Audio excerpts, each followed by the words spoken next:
Dobrý den, já jsem Magdalena. Dobrý den. Na to, jaký je počasí, je hojná účastí. Tak každopádně vás tady vítám na dnešní procházce ve školní botanické zahradě v Malešicích. Takhle větvičku. Tak, tady máme další zastavení, kdy už vám dám něco, abyste si mohli osahat. Tak, tady máme stromy 2 v jednom. Ten původní javor, vysoký javor, a to, co ale vidíme pod ním, je břečťan. A ten břečťan ho celý obrůstá, takže to, co vám dám osahat, kolovat, je břečťan. Ale zajímavý je, že v době, kdy všechny stromy schazují listí na podzim, tak jediný břečťan začíná kvést. A ty chomáčky jsou vlastně květy a ty plody má až v zimě. Břečťan je na jednu stranu mírně jedovatý, na druhou stranu v lékárně z něho můžete koupit sirup. Tady máme takovou okrasnou rostlinku, která se jmenuje ořechovec. Má modré kvítky, takové střapečky a tak jako příjemně voní. Takže to budou takový nějaký květy, ale můžete si ho takhle pohladit směrem dolů, jak vlastně vytváří takový závěs až dolů. Že jo? Ještě jestli dovolíte, tak ještě tady je velká šiška. Je tam? Je tam, no vidíte, tak si můžete, no to je ta velká šiška. A ona potom, když uschne, tak se jakoby roztahne. To plete do vlasů žalů. No. Do vlasů se nám plete. Takže už víme, jak dělají stromy děti. Posílají pyl. A některé stromy jsou, jakoby, že mají obě ty samčí a samičí a některý musí vyhledat opačný strom. Takže není to tak jednoduché.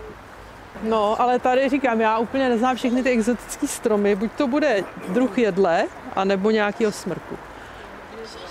A teď třeba, proč myslíte, že ty větve se tak jako uhybají dolů u těch jehličnanů?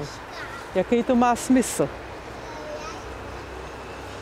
Protože jehličnany jsou hodně ze severu, jsou zvyklí na chladno a tam hodně sněží.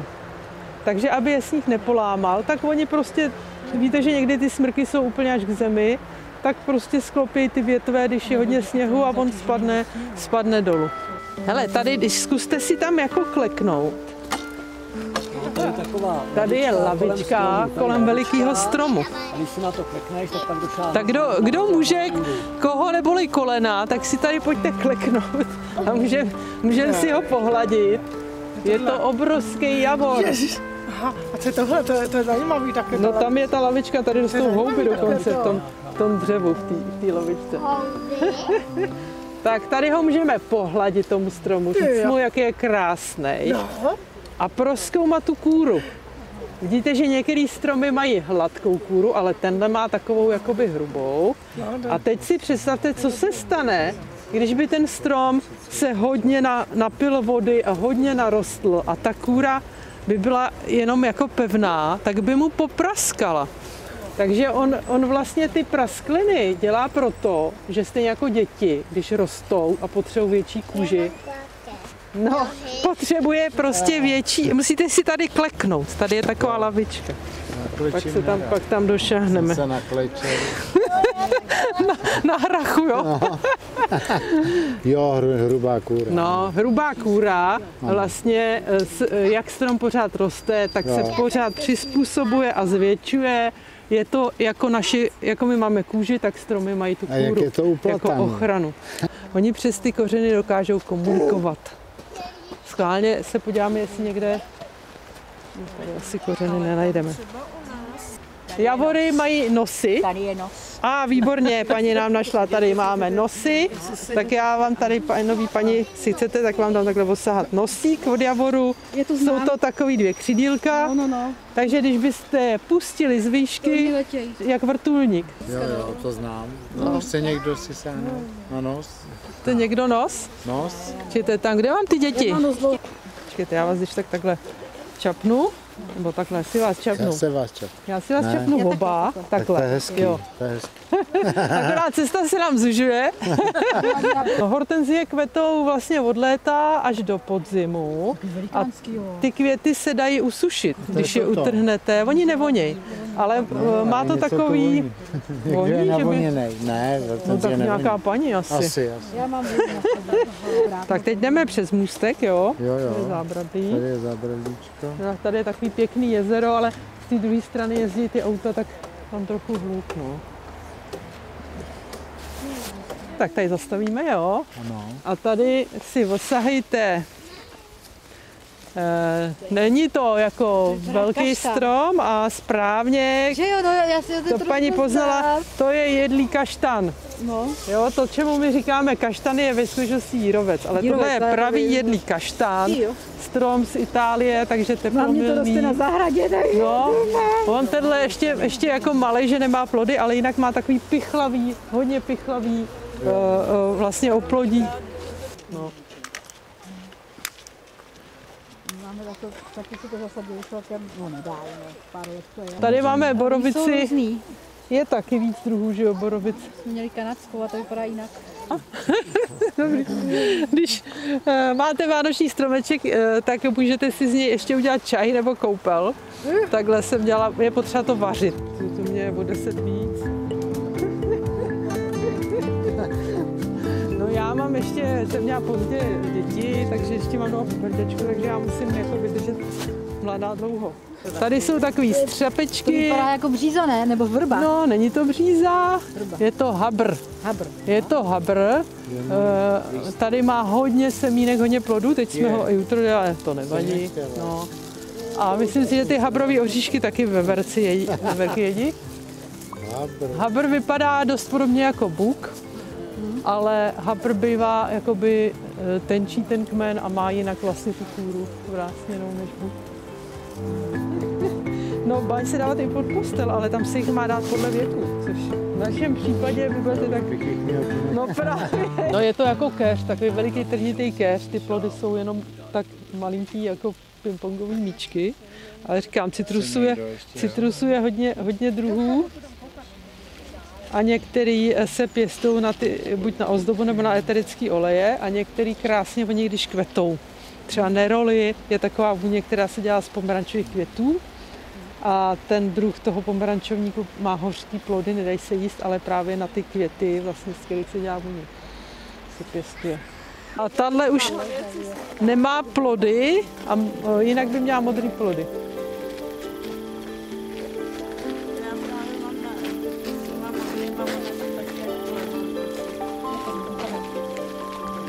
Tady je nějaká stavba. Jo, tady když tak doleva, že tam se dostaneme k té budově.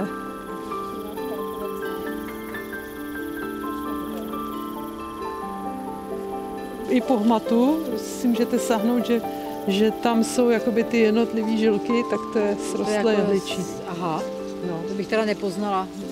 Ginkgo biloba, akorát tenhle má trošku jiný tvar listů. Jo, tady to na tom listu to je třeba poznat. No, ale říkám, není to klasický list, je to srostlý jehličí.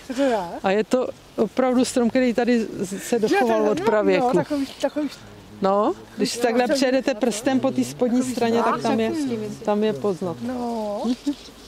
Jinak je jakoby léčivý, dělají se z něho kapky na hučení v uších. Restaurace. Hnedka u toho, pod tím zámkem vlastně, u toho Alberta Bráhníka, perfektní restaurace. No my jsme byli v té zámecké nějaký takový kavárně, cukrárny. To tam je taky, ale myslím, že byli v té restauraci, protože tam točili Plzeň. Jo, no tak hlavně Plzeň. Tady jsme u aleje kaštanů. Vlastně si asi můžeme tady sáhnout, ale pozor, je tam... Nebylo dokonce i malý koupaliště. Tady před náma je kaštanový strom, tak se mu ta kůra loupe. Oni jsou napadený tou klíněnkou, takže usychají předčasně kaštany a jinak tady vypadávají. Tak kdo si chce ošát kaštánek? A pod postel si jich máte dát podle věku. Takže... K tomu, že já to máš na zem, tak já si to tam nedám.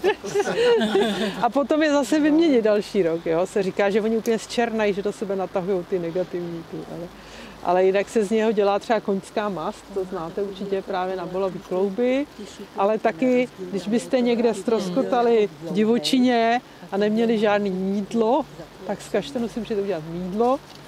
Museli byste ho voloupat, takhle čerstvý kaštán, nastrouhat, usušit a pak, když se to povaří, tak ono to pění, je to prostě, má to obsahuje saponiny. Kvůli tomu třeba pro nás ty plody nejsou jedlí. Jako, když to vlastně, když se padalo takový široký, taková trošku to připomínalo takový jako bochánek. No, tak to bude možná ta turecká.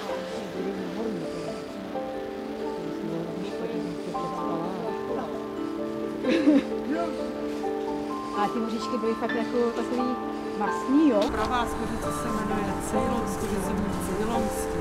Ta má taky tenčí. A líp to chutná, teda. No. A určitě, na slimáky to je dost marný. U nás já mám vlhkou zahrádku. Tak, ještě tady mám jednu takovou pecičku. To je, Tady posílám další. to je vlastně, jako znáte, od akátu, lusky, který jsou většinou. Tak tohle je druh akácie, která je zakroucená do takové spirálky. Tak víš, že ten ořešák černý, stejně jako náš ořech vlašský, je lék proti parazitům. Něco jsou prostě záhady, takže abyste to neměli tak jednoduchý jako kaštan pozná každý. No, malinký kopeček, ale veliký platan. Tam si ho možná i obejmeme. Platan. Kdo chce platany, tak musí na kampu. Tam jich je nejvíc. No. Jo, to je pravda, no. Platan vlastně taky, jako není to u nás původní strom, ale je moc krásný a má plody takový jako bambulky. Ještě taková zajímavost, jak myslíte, že stromy dýchají? Čím dýchají?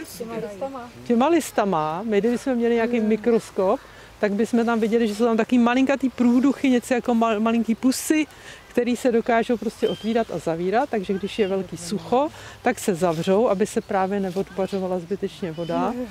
Nemusíte zrovna se stromem mluvit, stačí, když mu projevíte v tichosti vděčnost a bude to pro ně velký zážitek a třeba vám za odměnu dá taký hezký ovoce nebo prostě svoje přátelství. Tak jo.